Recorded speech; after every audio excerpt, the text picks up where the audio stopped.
I'm Liz. And I'm Charlie. And we are the Adventure Closet. And today, we're going to go see where moonbows grow. So come along with us.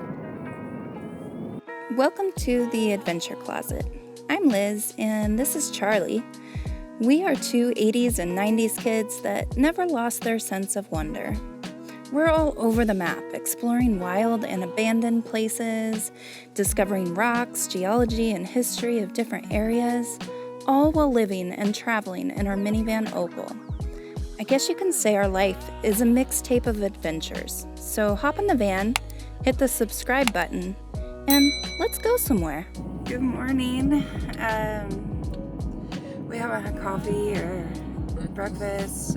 We got up, there was somebody parked, or that came as we woke up, and they had killed a deer back there somewhere, and we're going to pick up their hunting blind. Even though there's a sign up here that says no hunting. Yeah. But whatever. So. Not our business. Yeah. So we're gonna head somewhere and get coffee. Breakfast. Oh yeah, there's breakfast. Coffee's more important. To you.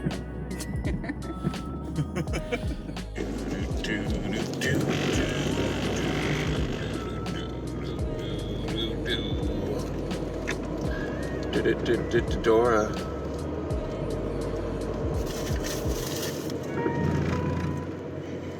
That was like the Rugrats theme song, Dora.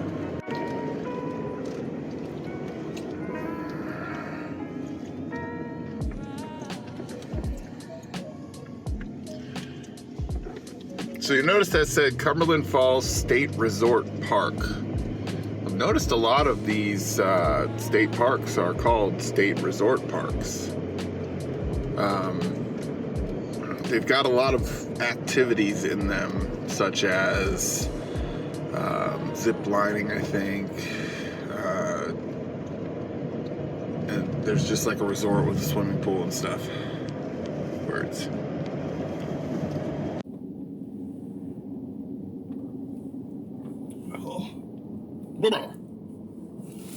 Gas station coffee. Yeah. In 1,000 feet, turn right onto Parking Area Drive. Parking Area Drive. Such a beautiful name. It does. Take the next right onto Parking Area Drive, then your destination will be on the right. Closes at midnight. Oh. So you couldn't come out at 3 a.m. to see a moonbow. Charlie is over there digging out some photography gear. But I wanted to show you guys this body of water here is the Cumberland River. And it looks to be flowing over a bed of sandstone or some other sedimentary type rock.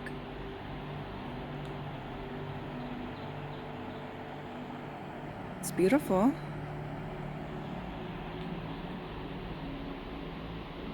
Birds are singing.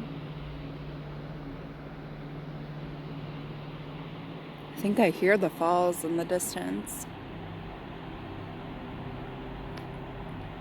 They have this Cumberland Falls mining company thing where you get a scoop of dirt and they run the water down here, and you can sift out gemstones and stuff.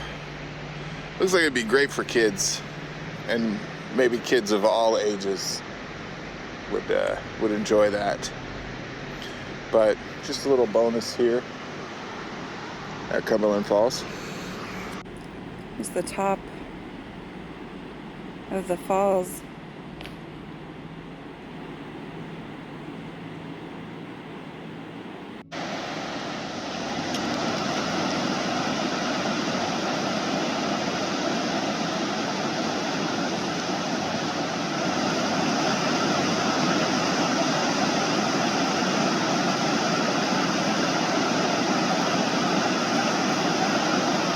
At the top of the falls here, there's giant deposits of coal.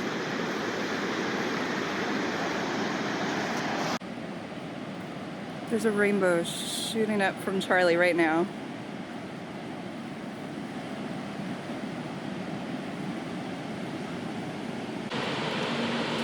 This isn't just any waterfall. Here in Kentucky, people refer to this as the Niagara Falls of the South. Now, there's a reason it's so special. There is only one of two in the world of this type of location where you can regularly schedule a visit to see a natural phenomena called a moonbow, which is a rainbow that appears at moonlight. The second location is far from here in Africa on the Zambia-Zimbabwe border at Victoria Falls.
This was designated a park in 1931.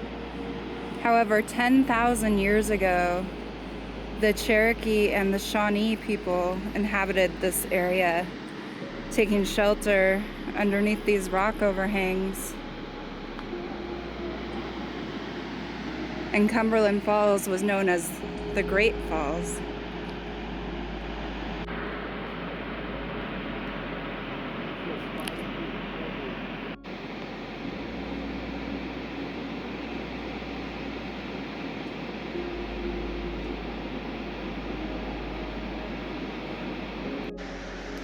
The moonbow that appears here is the only one in the Western Hemisphere.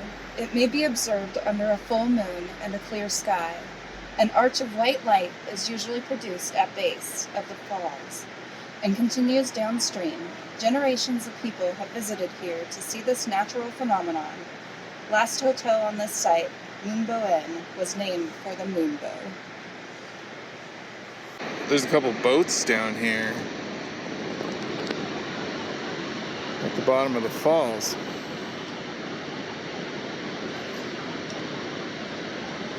And there's another one over here.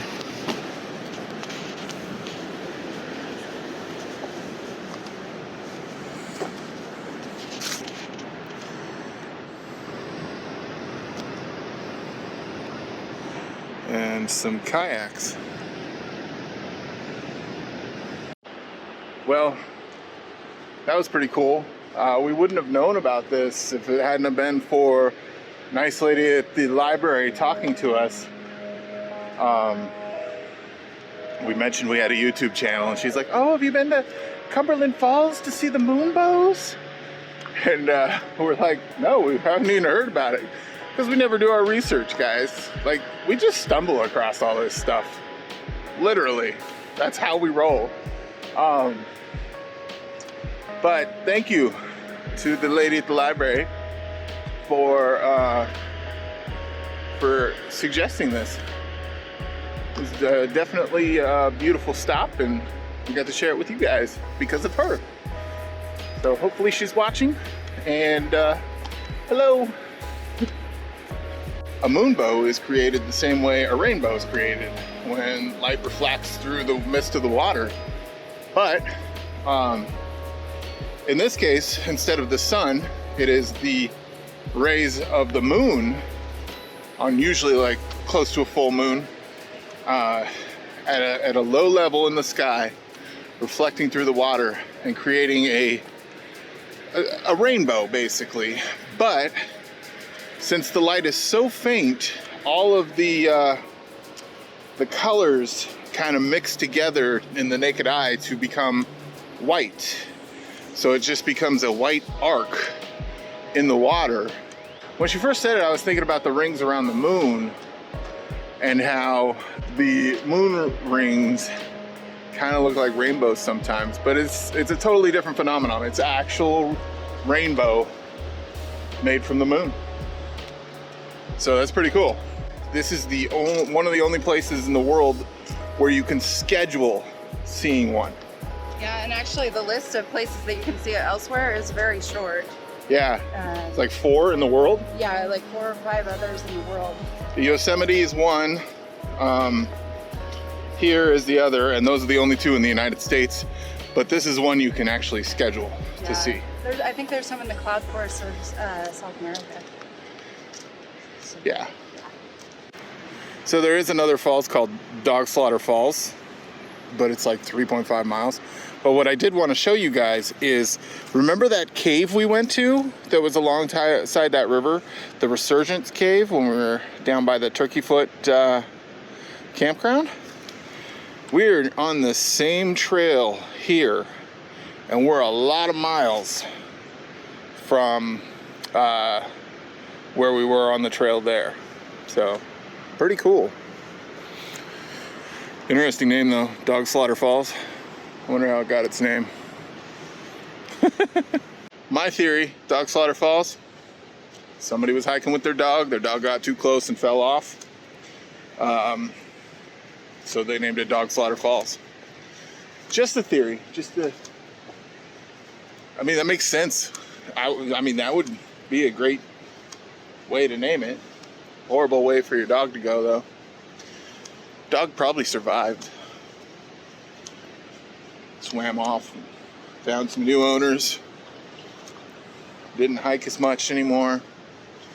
Lived to be a ripe old age on a porch, and became a porch dog. And that's the story of Dog Slaughter Falls. It's not really, but it could be.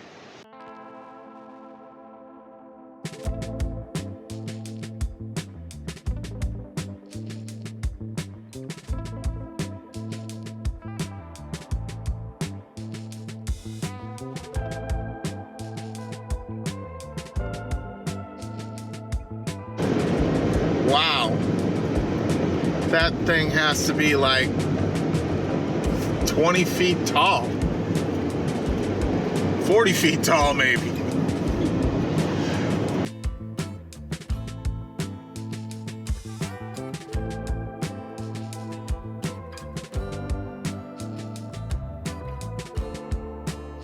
So we're checking out this giant death plate full of crinoids, and there was some brachiopods I saw in there too, and they're huge. Like, just as an example, there's my finger. Really That's cool. amazing. And it's all in front of the store. It's, what is it called? Stuff. Plain and fancy. Plain and Here's fancy. a dime for comparison purposes. There you go. Okay. Wow. That's incredible. And then there's this piece over here, which has a huge brachiopod in there.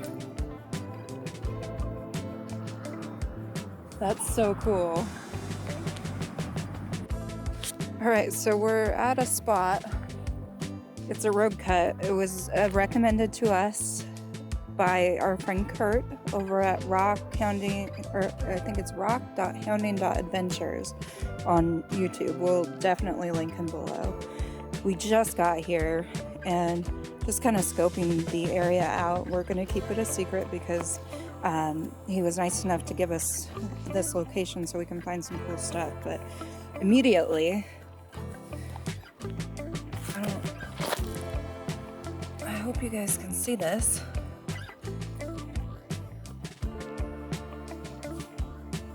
There's just a little, like a broken geode here.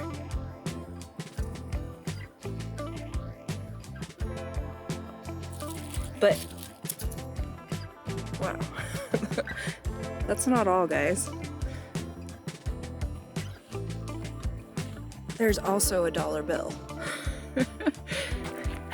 So, as you guys know, we have a coin collection going of all the coins we've found on the road.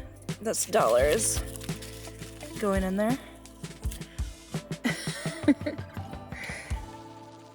All right. Real dollar bill? It is. Yeah. And then Charlie found in the road cut here, it looks like a brachiopod. Nice sized one. That's cool. And all these these geodes can't be from this formation here. Are you sure? Look at this. What? No way. Holy cow. All right. I take that back. Thanks, Kurt.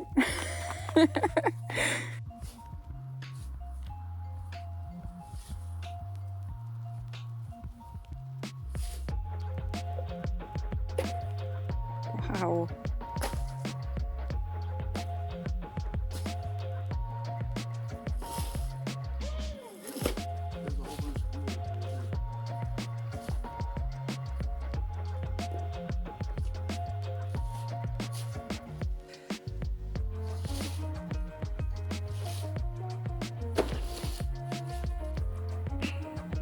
What? Did you just crack that open? No, this I found on the ground, and this I also found. That almost looks like the other half to it. Whoa. Bling, bling. Yeah, kind of move that just a little bit so people can enjoy that bling. Oh, wow.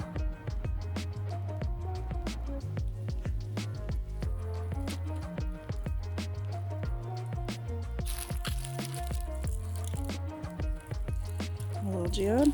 Yeah. Woohoo. But yeah, I just I'll take cracked that one. geode. Thank you. Don't hit me with Why the shovel. So that's the other half of this. Oh, look at that. There's a seashell. Oops. It's the imprint of it. Oh yeah. Oh, that's a nice scalloped one. Yeah. I like that. How cool. Another geode right there. Dang.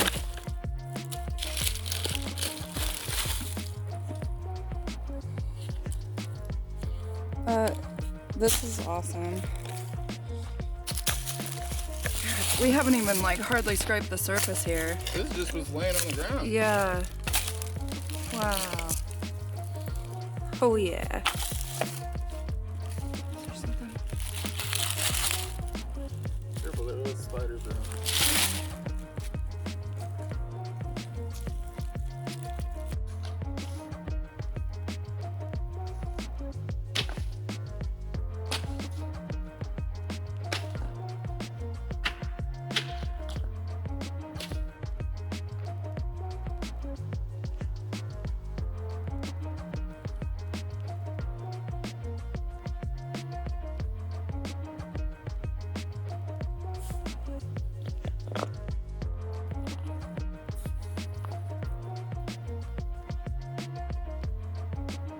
Ooh.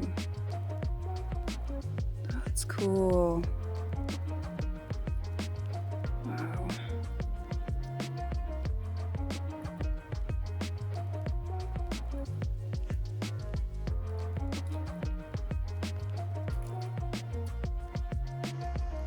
A nice agatized shell here. Looks like it's agatized.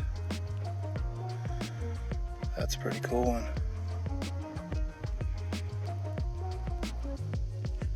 So Kurt was telling us that there could be geodized fossils here, and this has some potential here, I think.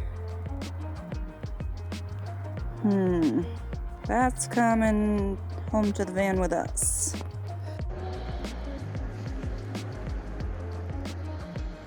So I broke that piece that had that shell on it, and that piece came out. But this piece also came out. And so did this piece. So that's pretty cool. Definitely stuff in here.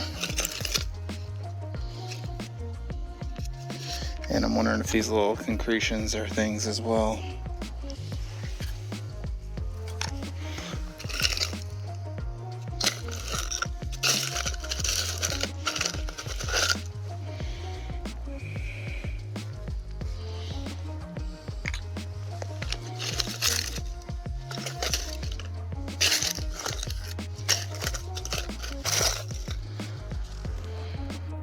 This here is shale. Breaks apart really easy. Just crumbles.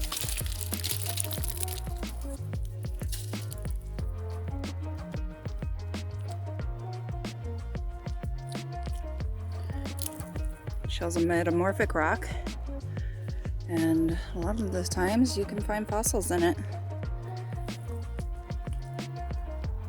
Like here.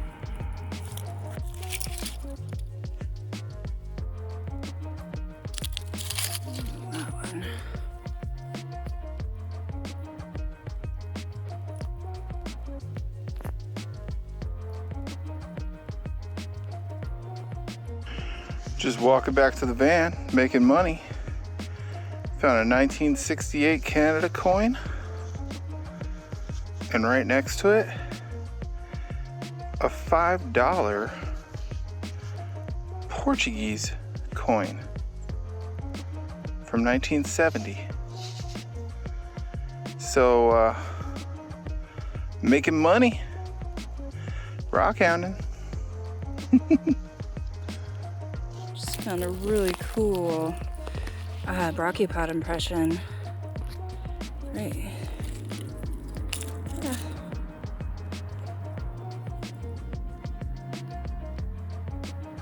That's a nice one. Wow.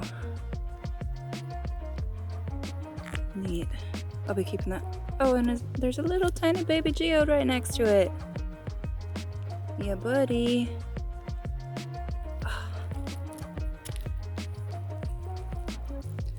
Today's a good day, y'all. I'm breaking apart this larger rock with our trusty old hammer here, and it looks kind of like a crinoid there, but then if you look at it, that's a pretty good size shell, or brachiopod, I guess. But then you look over here, what is that thing? Kind of snail shaped, almost. And then there's other little brachiopods scattered within this.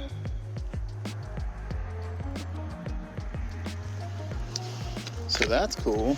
Let's see what else we can find. And there's more.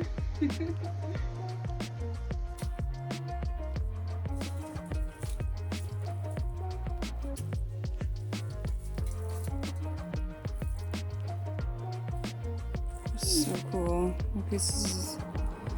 Another piece of geode, just a snail shell.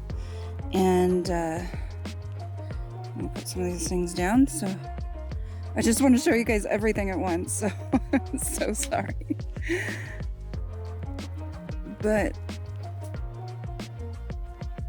look at that.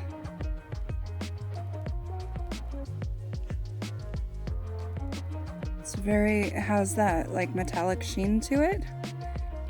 I don't know, maybe the professionals can weigh in, but that was definitely something. Really cool material, and there's more. Just another little geode.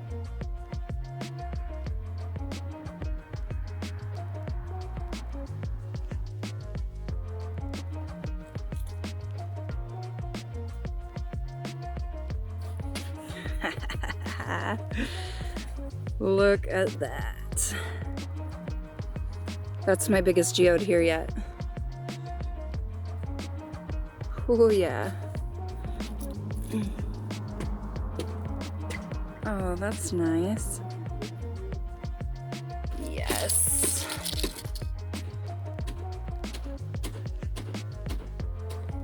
Look at that. Little brachiopod hanging out there for millions of years, waiting for me to find it. It's amazing. Look at her handful of stuff. But there's more. Look at that guy. Oh yeah. Yeah. Alright, I guess we should probably go. Okay. Yeah. Well, that was fun. Mm-hmm. Okay, we're at another location that can have up to softball-sized geodes. That is bigger than a softball. That's like almost cantaloupe size. Actually, that is like a small cantaloupe size. But it's in too hard a rock right here for me to get that, but that's amazing. Hi, we're just here to collect some geodes. Is that okay? You guys cool with that? The one in the back seems concerned. Nod once if it's okay. Or take a leak. That works. Thanks, guys.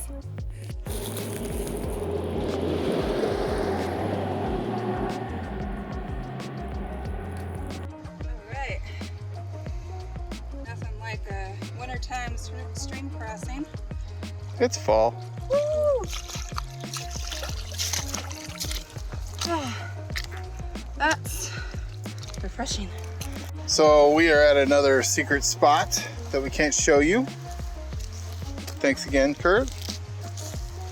And we're trying to figure out how to get to the actual spot because it seems to be across the river. Found some nice potential here.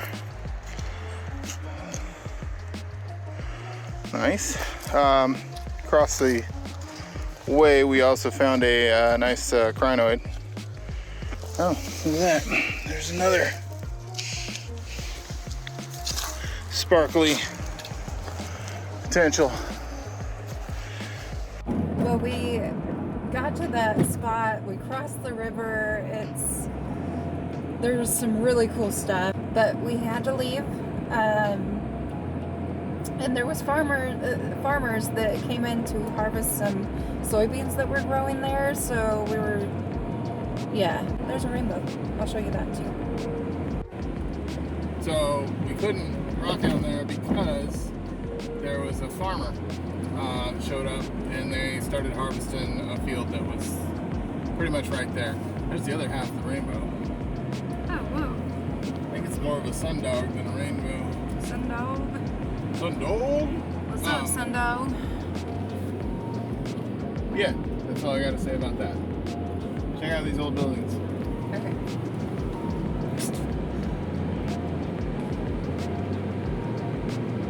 And these are ADD adventures with Liz and Charlie. Well, that was fun. That was so much fun.